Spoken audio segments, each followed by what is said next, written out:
संसाधन नाम का एक कोर्स देखा था।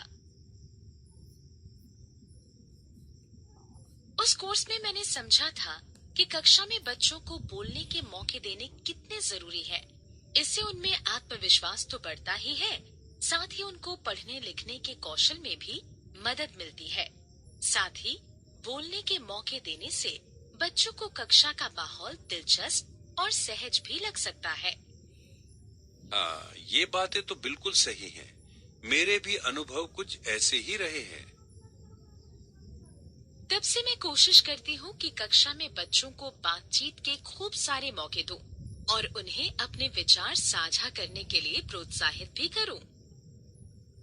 रेणु जी, मैंने भी वो कोर्स देखा था और कक्षा में बोलने के मौके देने की जरूरत को गहराई से समझा था। उसके बाद मैंने अपनी कक्षा में बोलने की काफी गतिविधियां कराई, बच्चों को बोलने के खूब रोचक मौके दिए। इससे पूरी कक्षाओं के बच्चों के बोलने के कौशल में भी काफी इजाफा आया और सुधार हुआ। आपका प्रयास कैसा रहा? काफी बच्चे तो कक्षा में बोलने लगे हैं, पर कुछ बच्चों को अभी भी कक्षा में बातचीत करने या सामने आकर प्रस्तुत करने में कठिनाई आती है। बच्चों के अभिभावक तो ये सुनकर हैरान ही रहते हैं कि उनके बच्चे कक्षा में बोलते नहीं या कम बोलते हैं। बहुतों का तो ये कहना था कि बच्चे घर में तो बहुत बोलते हैं। रेणु जी, चलिए आपकी परेशानी का हल ढूंढने के लिए जरा इस बात पर चर्चा कर लें कि बच्चे भाषा की कक्षाओं में कम क्यों बोलते हैं और उनके बोलने के कौशल को निखारने में कैसे मदद की जा सकती है। हाँ, ये सही रहेगा। इस चर्चा को आगे बढ़ाने से पहले जरा कुछ समय लेकर उन बच्चों के बारे में सोचिए जो आपकी भाषा की कक्षाओं में बोलने के कौशल से जुड़ी गतिविधियों में कम भाग लेते हैं या जिन्हें अपनी बात कहने में झिझक महसूस होती है। जरा सोचिए, इसके क्या क्या कारण हो सकते हैं। सूची बनाने के लिए शुक्रिया दोस्तों। अब आपकी स्क्रीन पर कुछ परिस्थितियां दिखाई जाएंगी जिनमें बाबूजी, आज पता है स्कूल में क्या हुआ? आज बबलू, मंजू, लड़कियां ज्यादा नहीं बोलती। जितना पूछा जाता है उसी का जवाब दिया करो। स्कूल में भी इतना बोलेगी तो बहुत डांट पड़ेगी। अच्छा बताओ, तुम्हें कविता कैसी लगी? कौन बताएगा?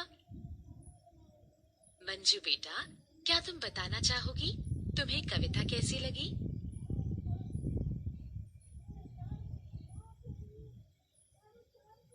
তুমি জানো কালকে আমার মা কি বানিয়েছিল? আমি জানি মাছি কোরা হবে। बच्चों, कैसे हो तुम सब? आज कहानी सुनेंगे। क्या किसी को कोई कहानी आती है? विशाल, तुम सुनाओगे कोई कहानी? तुम रहने दो। आफताब, तुम सुनाओगे? কেন তুমি ক্লাসে গল্প বলোনি? আমি হিন্দি বলতে ভয় পাই।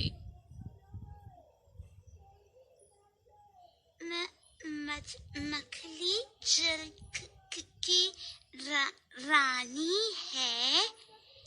जीवन उसका पानी।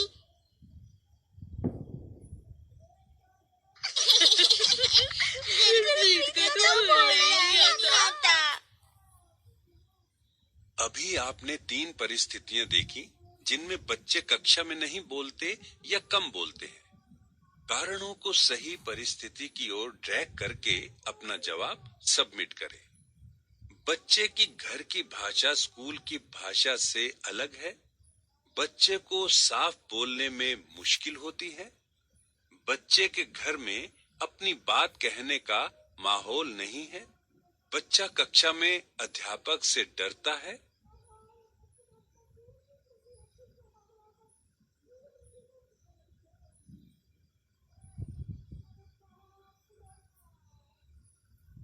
मनीष जी, पहला विकल्प मुझे दूसरी परिस्थिति के लिए ठीक लगता है, जबकि दूसरा विकल्प तीसरी परिस्थिति के लिए सही है और तीसरा विकल्प पहली परिस्थिति के लिए सही लगता है। शायद इन स्थितियों में बच्चे शिक्षकों से डरते तो ना हो, पर असल जिंदगी में यह भी बच्चों के ना बोलने का एक कारण हो सकता है। जी हाँ, सही कहा आपने। चलिए इन्हें एक एक करके गहराई से समझते हैं। पहली परिस्थिति में क्योंकि मंजू के घर में ही अपनी बात बोलने का माहौल नहीं है, तो वो कक्षा में भी अपनी बात कहने में या अपने विचार साझा करने में हिचकिचाती होगी। पर ये तो एक सामाजिक मुद्दा है, इसकी भाषा की कक्षा में क्या अहमियत? हाँ, शायद बोलने के कौशल पर ध्यान देते हुए हम सिर्फ भाषाई नजर से स्थिति को देखते हों, पर कुछ सामाजिक और मनोवैज्ञानिक कारण भी हो सकते हैं जिनकी वजह से बच्चा बोलने की गतिविधियों में खुलकर भाग न लेता हो। ऐसे कुछ कारणों पर भी थोड़ी बात कर ली जाए। इतने वर्षों तक पढ़ाते हुए और बच्चों से बातचीत करते हुए मैंने अनुभव किया है कि हमारी कक्षाओं के कुछ छात्रों और खासकर लड़कियों के लिए तो कई परिवारों में बोलने की आजादी ही नहीं होती। क्या आप सोच सकते हैं कि ऐसी स्थिति में जहां लड़कियों को घर में बोलने के लिए हतोत्साहित किया जाता है, वहां उन्हें कक्षा में बोलने के लिए कैसे प्रोत्साहित किया जाए? आप एक से अधिक विकल्प चुन सकते हैं। अपने विचार साझा करने के लिए सबमिट बटन दबाएं। बच्चों को सबके सामने आकर बोलने के लिए कहा जाए। पाठ को पढ़ाते हुए उन्हें विचार, अनुभव आदि साझा करने के लिए प्रेरित किया जाए। उन्हें छोटे समूह में बात करने के मौके दिए जाएं। बच्चों के विचारों, प्रस्तुति, प्रतिक्रिया आदि को सराहा जाए।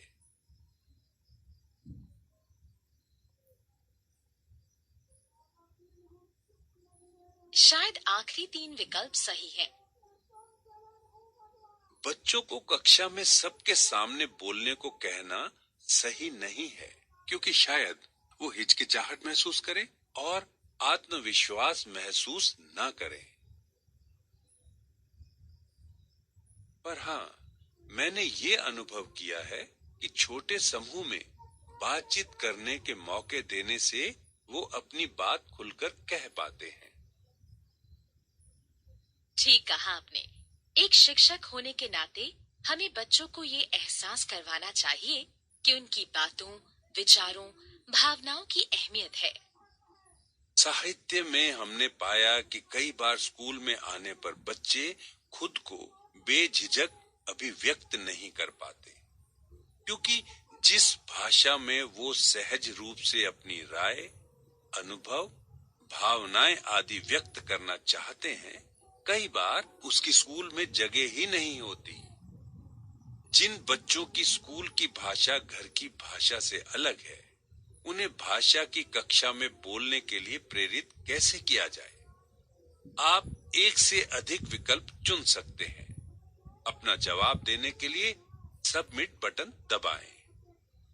स्कूल की भाषा सुनने के सहज और अर्थपूर्ण मौके देकर, केवल स्कूल की भाषा बोलने के लिए प्रोत्साहित करके, अपनी भाषा में बोलने की आजादी देकर, ऐसी गतिविधियां करवाकर जिनमें वो अपनी भाषा का भी प्रयोग स्कूल की भाषा के साथ कर सकें।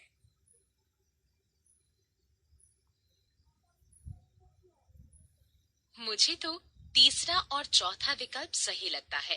क्यों रेनू जी? पहले विकल्प में क्या गलत है? मुझे तो वो भी सही लगता है। रेनू जी, आप जब छोटी थी तो आपने बोलना कैसे सीखा था?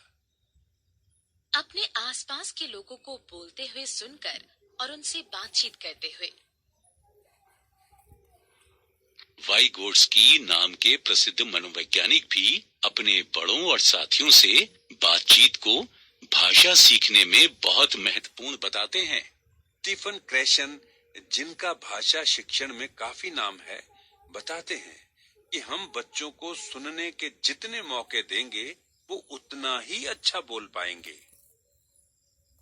तो हमारी कक्षाओं के बच्चों के लिए स्कूल की भाषा में बोलना सीखने के लिए ये जरूरी है कि वो उस भाषा में सहज, रोचक और अर्थपूर्ण मौखिक प्रस्तुति को सुने, चाहे वो किस्से, कहानियां और कविताएं हों या रेडियो पर कार्यक्रम। आखिर सुनना और बोलना एक दूसरे पर बहुत निर्भर जो करता है।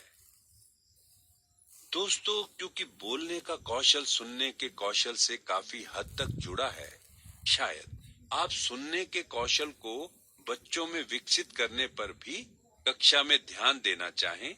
इसके लिए आप द टीचर ऐप पर सुनने का कौशल एक जरूरी समझ कोर्स देख सकते हैं। साथ ही द टीचर ऐप पर दिए कोर्स बच्चों की भाषा, स्कूल वर्सेस घर में आप कुछ ऐसी गतिविधियों के बारे में जान पाएंगे जिनमें बच्चों को उनकी घर की भाषा कक्षाओं में बोलने के मौके भी मिल सकते हैं। मनीष जी, शुरू में की गई गतिविधि की तीसरी परिस्थिति में गुरप्रीत शायद हकलाती है, जिसके कारण बच्चे उसका मजाक उड़ाते हैं। इस स्थिति पर क्या हम थोड़ी बात कर सकते हैं?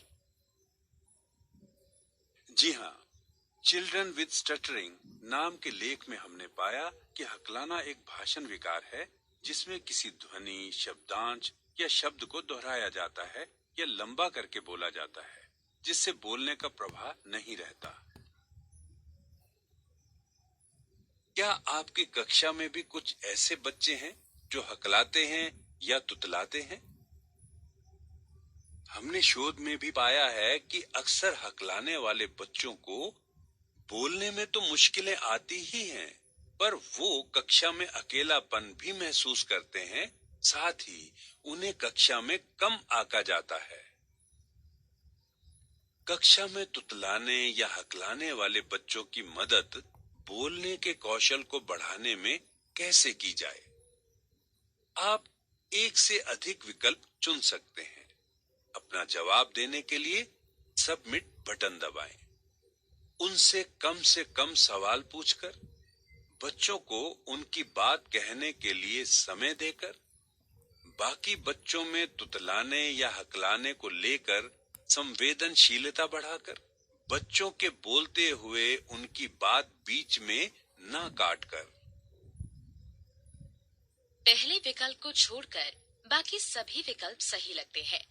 ये सोचने वाली बात है कि अगर हम बच्चों से सवाल नहीं करेंगे या उन्हें बोलने के मौके नहीं देंगे।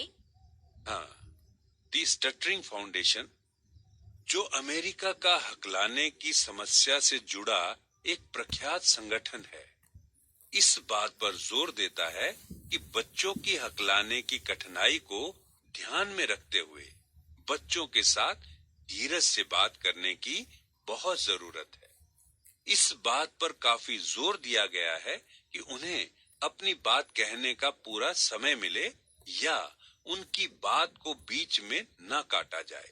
साथ ही कक्षा के बाकी बच्चों में भी इस तरह की कठिनाई को लेकर संवेदनशीलता बढ़ाना जरूरी है, ताकि वो अपने साथियों की भावनाओं को समझ सकें। सच कहूं तो इस तरह के सामाजिक और मनोवैज्ञानिक कारणों के बारे में तो मैंने सोचा ही नहीं था। मुझे तो लगता था कि बच्चे इस वजह से नहीं बोलते क्योंकि वे समझ नहीं पाते कि क्या बोलें, या वो ठीक ना बोल पाने की वजह से डरते हैं। हाँ, ये भी बहुत महत्वपूर्ण कारण है जिन पर बात करना काफी जरूरी है। आखिर क्या बोलना और कैसे बोलना बोलने के कौशल के महत्वपूर्ण अंग हैं। इनके बारे में हम कोर्स के आगे वाले भाग में जरूर बात करेंगे।